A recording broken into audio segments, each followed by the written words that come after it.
Drake is a true leader. He's the Maye family.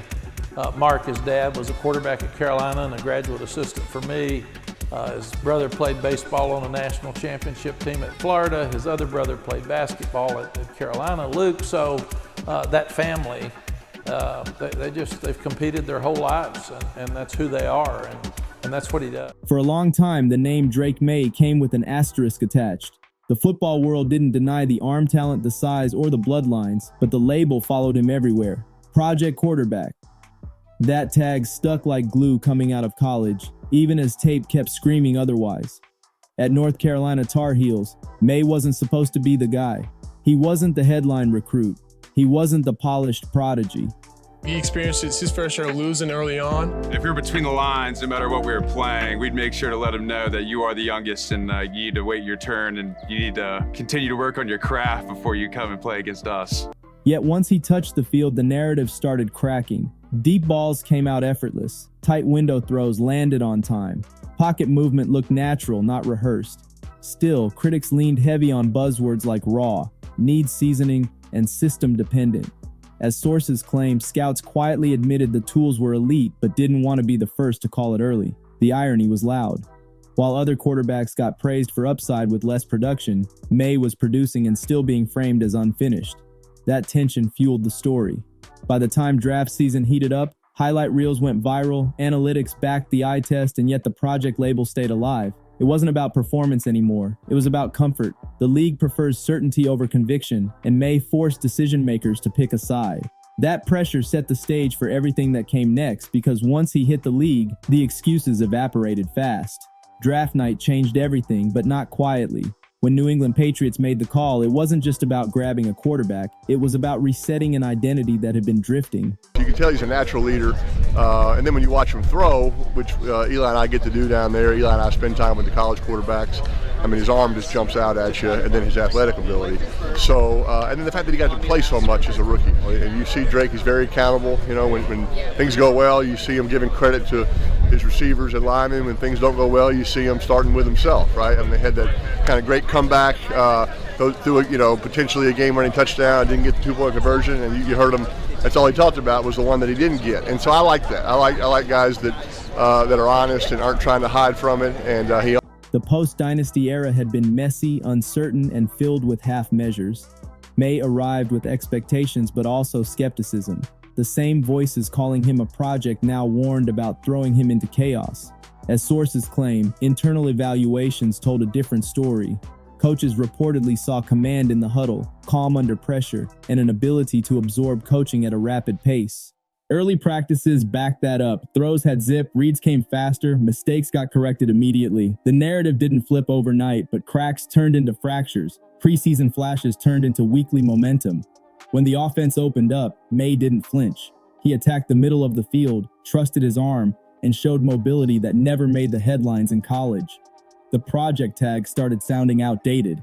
Analysts who once preached patience pivoted into surprise mode. That's how fast it moved. 1 month, it was development talk. The next, it was franchise quarterback conversation. The Patriots didn't just draft a player, they drafted leverage. And Maye didn't just survive the pressure. He leaned into it like it belonged to him. Every superstar has a moment when the noise changes tone, and for Maye, those moments stacked quickly.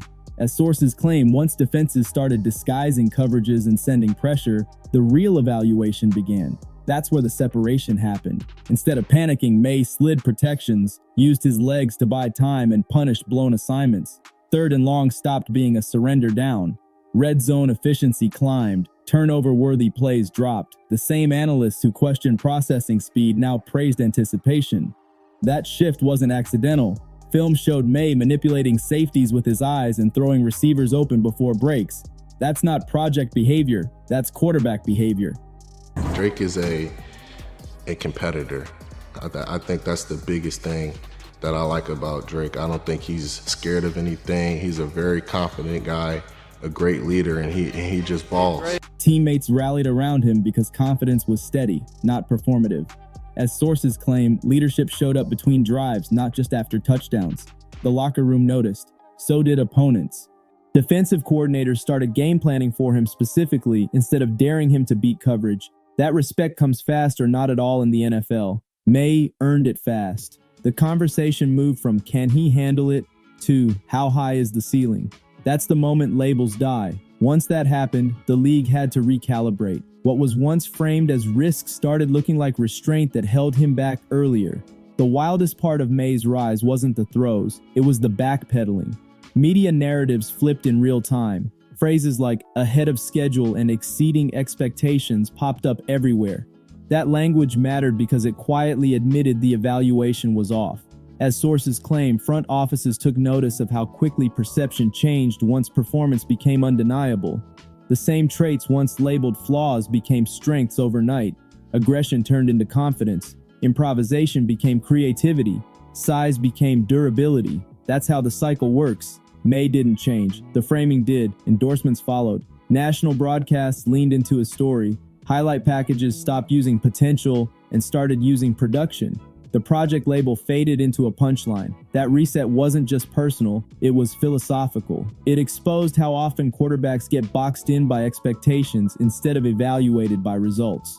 Oh, so you think there's still, once the scouts get a hold of these guys, the teams get a hold of these guys, that you think there's a chance Drake Maye could be the first quarterback off the board? Oh, absolutely. Yeah, I'm a huge Drake Maye fan. Okay, I'm going to give you the number one pick. You're the Bears. You got the number one pick. Right now? Right now. I think right now I still take Caleb Williams. That's without studying, these guys in and out over into the spring. Right now I take Caleb. I've called a couple of Drake Maye games. I will not be alone in thinking he is going to be in conversation for the number one pick. Maye became the case study team's reference in meetings now. Trust the tape, trust the traits, trust the player. The lesson hit hard across the league, and it landed because the evidence was undeniable. By the time the dust settled, the transformation was complete. Drake Maye wasn't chasing validation anymore. He was setting the standard. As sources claim, the organization shifted long-term planning around his skill set, tailoring schemes to maximize strengths instead of limiting risk. That's franchise treatment.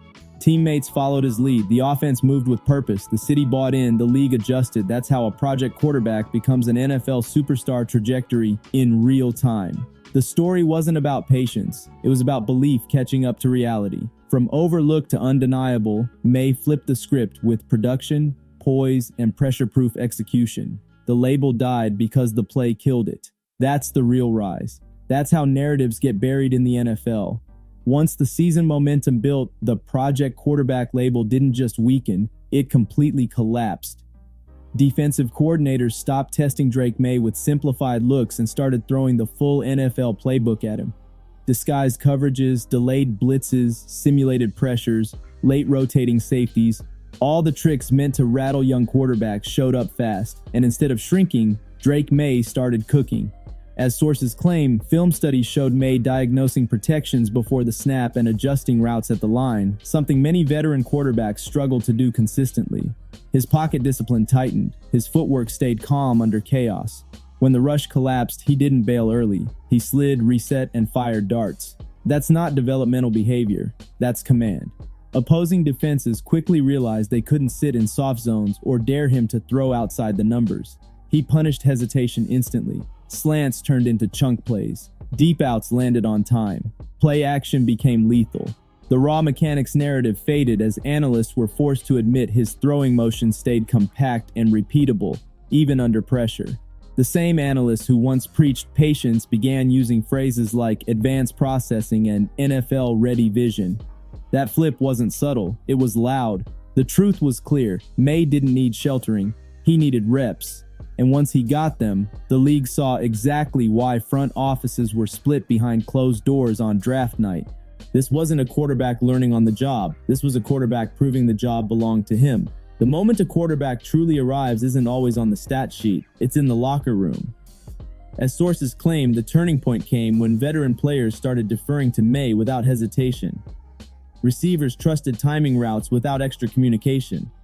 Linemen adjusted protections based on his calls, not coaching prompts. That kind of trust doesn't come from hype, it comes from preparation and consistency. Inside the building, New England Patriots quietly began shifting the offense around Maye's strengths. More pre-snap motion, more layered route concepts, more freedom to attack mismatches. The conservative shell that once defined the offense started cracking open. That wasn't accidental, it was belief. As sources claim, coaching staff feedback emphasized how quickly Maye absorbed weekly game plans and how rarely the same mistake showed up twice. That accelerated trust led to expanded responsibilities, 2-minute drills, audible freedom, red zone decision-making. With each added responsibility, Maye delivered. The franchise narrative changed along with it. Instead of talking about rebuilding, conversations shifted toward contention timelines. Draft strategy discussions reportedly began focusing on protection upgrades and skill position support instead of quarterback insurance. That's the clearest sign a franchise has its guy.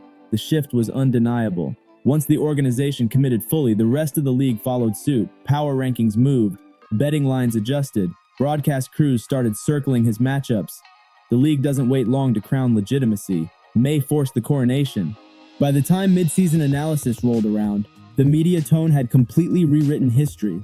The same outlets that once framed Maye as a long-term experiment now praised his unexpected polish.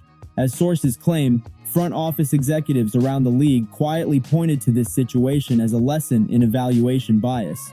Size, arm strength, and production had always been there. The hesitation came from comfort, not capability. That admission matters. Maye's rise exposed how often quarterbacks are boxed into narratives based on what evaluators expect instead of what players actually show. The ripple effect spread fast. Draft boards adjusted, scouting language shifted. The phrase "project quarterback" started getting challenged in meetings.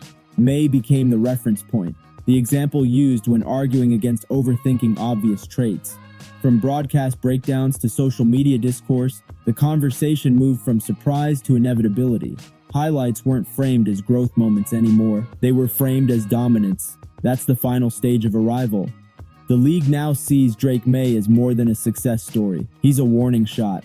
Pass on talent because it doesn't fit a narrative, and someone else will capitalize. The blueprint changed. The lesson stuck. And Maye didn't just benefit from the shift, he caused it. Support this breakdown by hitting like and subscribe to keep more deep dives coming.